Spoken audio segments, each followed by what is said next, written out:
40k, Games Workshop's premier sci-fi tabletop game for probably the longest amount of time out of anyone ever. And that makes me the best authority to say all the best things about every faction in the game. Space Marines attack! Space Marines, the big one. Space Marines are Warhammer. They are recognizable, they're cool. The best thing about Space Marines are their variety. You can paint them how you want, you can build them how you want, and you can play them how you want. They can be as simple or as difficult as you like. Seeing a fully painted Space Marine army spread out onto the board is really an awesome sight. Since Space Marines are the main characters of Warhammer, you have so many stories to choose from. Some that explore the psychology of what makes you a man, a human, and what it means to be a soldier, and some that are just straight up sci-fi bolter porn, where the good guys are awesome and the bad guys are just in the way. Honestly, I see why this is a starter army for most people, because they are just really, really cool. Maim, kill, burn! Chaos Space Marines were my first army. When I was 7 years old, my granddad took me and my brother to the local Games Workshop. James Workshop asked my brother what he wanted. He chose Ultramarines. Then he asked me what I wanted to play. He told me that Chaos Space Marines were the enemies of Ultramarines, and so I picked them. Chaos Space Marines fit well as the counterpart to Space Marines, being able to field some heavy machinery and effective characters that can go toe-to-toe with the Imperium's finest. Lore-wise, these are men that have been driven insane through centuries of chaos worship and the promise of power, which is always just out of their reach, which is honestly just pretty metal. Behold, the Immolator! First things first, none of this liberal Adeptus Sororitas. This faction is called the Sisters of Battle. These battle sisters are women who are equipped with the Emperor's finest armor and weapons. Sisters of Battle were one of the first targets of Games Workshop's reimagining of older factions. This came with a revamped lore and releasing of brand new models. They have a coherent faction design and a cool gimmick of miracle dice. This rule has persisted in its different reincarnations since the faction has been re-released, but it's kept its core fluff as being the religious zealots of the Imperium, who look to the Emperor for blessings in battle, and they look to their holy weapons to cleanse their enemies in fire.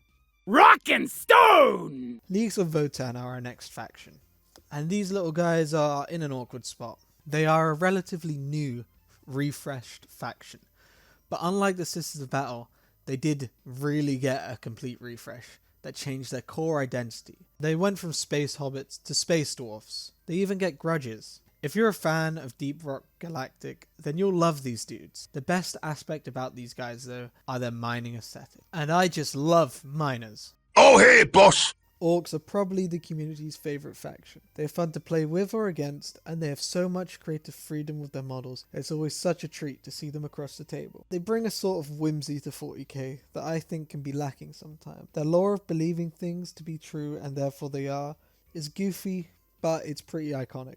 Honestly, I could make a whole video about orcs, their lore, their units, and the cool rules they've had in the past. Orc players are also probably the coolest people you come across in the tabletop game. They're really laid back, and they're just fun to play against. The victory point shall be ours. Eldari are one of the oldest races in the lore, and also happen to have some of the oldest models in their codex. They excel in psychic trickery, and are also masters in hit and run tactics. They have some of the coolest models in the game, my favourites being the striking scorpions with some of the most vibrant colour schemes available. With Eldar models being so old, they are one of the few factions to retain the retro Warhammer aesthetic, which I really fell in love with when I first got into the game. But Games Workshop, I must admit, has managed to capture the retro aesthetic in the Eldar units with their recent range refresh. In the lore, the Eldar are a dying race. They fled on giant world ships to try and cheat their own extinction. They perfect everything, and are the galaxy's most supreme fighters, turning war into an art form. In the tabletop, they feel like they are fighting for survival, like an ancient civilization that has technology that could pass as magic. If you like elves in other settings, then you really will like Eldar. Onions have layers. The Dark Angels are the most secretive group of Space Marines. They recently got their Primarch back, which is cool. They are meant to be loosely based around Arthurian legends, with a secret society spliced into it. Mr. Lionel Johnson is a very cool model, However, the Dark Angels have probably suffered the most, with their uniqueness being stripped away from them. Their rules give you a good representation of being many layers of a secretive society, different levels granting you different insights into the many secrets and showing you the great distrust they have for even each other. Dark Eldar are a funny one. You could easily describe them as just an evil version of the Eldar, but I think that does them an injustice. They have the hedonistic space pirate aesthetic. They are raiders and slavers. They have a complex high society in a megacity sealed away in a secret dimension. The Dark Eldar also have the coolest vehicle in the game. Look at this thing. It not only is an awesome sci-fi pirate ship, but it also immediately tells you who the Dark Eldar are and what they are about. Space Marines again. Where the Grey Knights focus on killing demons, the Black Templars focus on killing more corporeal beings, aliens and heretics. Being Templars, they are usually charging headfirst in a rage-filled crusade.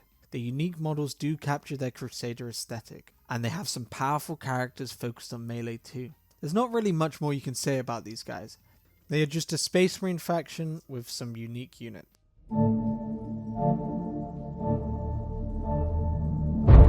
The Adeptus Mechanicus are part of the Imperium, but also kind of a separate entity. They worship definitely not AI, which is tolerated by the Imperium at large, mainly because they are responsible for building and maintaining the Imperium's most powerful war machines. They have a cool steampunk aesthetic that has been combined with a slight War of the Worlds look. Some of the coolest units in the game are in this army, with the Onager Dunecrawler and the Castellan robots, or as I like to call them, the Big Hero 6 robot. I was fucking one of yes. Disgusting! Death Guard are the heavy boys. Slow moving, but difficult to shift. And when they get where they want, you can't move them. These worshippers of the chaos god of plague and pestilence are grotesquely tough. They back their heavy Space Marine legions up with hordes of demons or human cultist worshippers. The best thing about the Death Guard is Mortarion. He was the first Primarch brought back by Games Workshop, and boy did they set a standard high. Mortarion is a stunning model that embodies Death Guard and Nurgle, which is the Chaos God that they follow. For a Chaos Legion, they are surprisingly diverse in their range of units, having an answer for pretty much everything. Witness your doom! The Imperial Guard, or Astra Militarum if you'd prefer, are the first line of defense in the Imperium. They flood the field with hordes of bodies and holy machinery. My favourite part of the Guard is honestly that they are just regular dudes, facing unimaginable horrors of the galaxy with the gaunt determination knowing that their lives mean nothing if they lose. They fight demons, eldritch horrors, and towering monsters with nothing but a shovel if it comes to it. They really embody the indomitable human spirit, which I am a sucker for. I declare exterminatus. Imperial agents are a weird one. When I first got into the game properly, they were just a few models that you could sprinkle into your army to fill a niche, either narratively or mechanically. This faction though has just received a full codex, and an army box. Imperial agents really hit the same spot as the Guard for me. They're just regular dudes, except they're more elite. There's honestly not much to say about Imperial Agent. I've never seen anyone play these guys, and they are really new. But they do have a character with a bird, and that's really awesome. The Adeptus Custodes are the golden children of the Emperor. They look like Space Marines, but are far above them in every way possible. A single Custodes could take on a good few units of Space Marines if they were so inclined. Canonically, they hold a disdain and distrust for Space Marines and Primarchs. After all, if it wasn't for Space Marines, the Imperium wouldn't be in the situation it is in, and the Emperor wouldn't be stuck to the Golden Throne. At least from their perspective. Blood for the Blood God! Blood Angels are 40k's answer to vampires. This Space Marine chapter has all the benefits of being a Space Marine army, except they have their own spin on certain units. In game, they are a melee-focused army that love to overpower their opponents with brutally effective charges. Blood Angels also have some of the coolest units in the game. I think they're Slanesh. Open the gate a little. No! Despite their name, the Emperor's Children are a Chaos faction. They are a group of Marines that worship the hedonistic god Slanesh, which is the Chaos god of excess. The Emperor's Children are the newest faction in the game in the sense of they've just received the codex. They are fabulous in all things, their armor, their ego, and the way they play. Brothers, strike for the chapter and the Inquisition! Yeah, I know, another Space Marine faction. But Grey Knights are kind of a league above other Space Marines. The Grey Knights are chosen because they are gifted with psychic powers from birth. They are geared to fight demons, and in the lore, that is what they do best. But you better hope you're never saved by them. The greatest thing about Grey Knights is they're probably the cheapest army to start.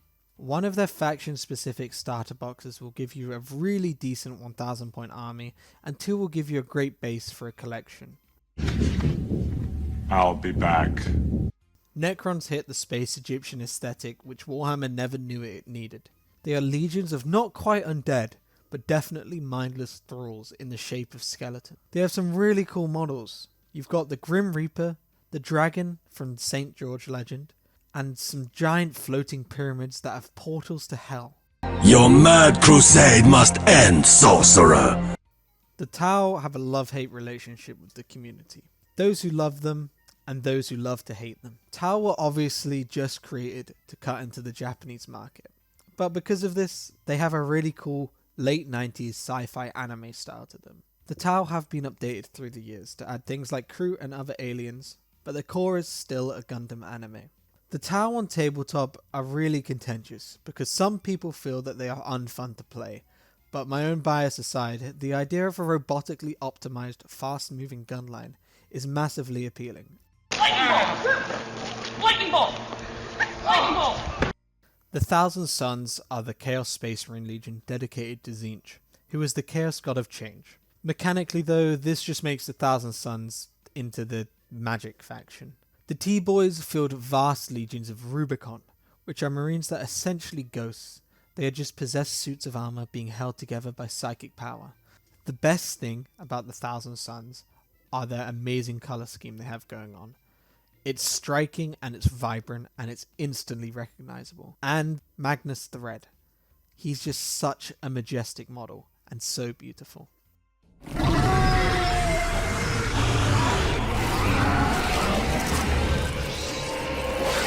Tyranids are alien to the aliens. They come from a different galaxy, and as far as anyone can tell, they are focused on one thing: consume.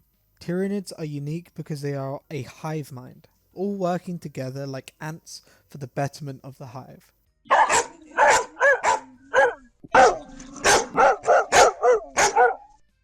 Space wolves are space Vikings, space werewolves, space metalheads. It's either wolf something or rune thing with them, which I think is okay. They have an aesthetic and they stick to it. I will be honest, this is the army that I play. However, I'm not biased at all. Their biggest draw is that they have loads of unique characters that make you really feel like you're following a saga, a hero seeking a worthy opponent. Skulls for the Skull Throne! Let the galaxy burn! World Eaters are probably my least favourite faction in the game. Not really because of anything they've done, it's more because they have one way of playing them. You run at whatever you want dead, and it dies. You essentially overload your opponent with so many threats and then put them on a countdown timer until they lose the game. But this is also the greatest thing about them. They have one thing they do really well.